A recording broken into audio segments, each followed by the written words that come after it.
कंधमाल सांसद सुकांत पाणिग्राही को जिलार विभिन्न स्थान में भव्य स्वागत और संबर्धना।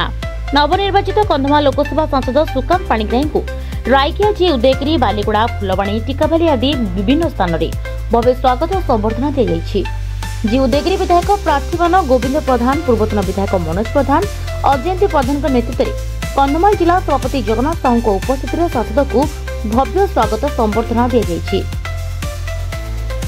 रायकिया बेरेडाकिया छक जी उदयगिरी शैव मंदिर में सांसद को पाछड़ी आनी आयोजित एक पथ प्रंत सभा उपढोकन फूलतोड़ा स्वागत कर जी उदयगिरी प्रेस क्लब, मोटर चालक संघ, वरिष्ठ नागरिक संघ, शिव मंदिर कमिटी, बीजेपी नगर समेत बहु अनुष्ठान कमिटी पक्षर संबर्ध कर फुलवाणी प्रेस क्लब पक्षर संबर्धना जणाइले प्रेस क्लब कर्मकर्ता।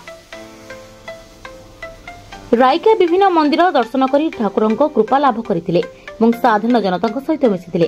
प्रचंड रौद्रताप सत्वे बहु संख्यार बीजेपी कर्मी, साधारण जनता, रायकियार उपांत अंचल लोके उत्साहित हो विपुल संख्यार जोग देते। कंधमाल जिले में कृषि जलसेचन सुविधा जी उदयगिरी को उपखंड मान्यता सहित सामूहिक विकास पर चेष्टा करेंगे बोली सांसद मतव्यक्त प्रदान करते।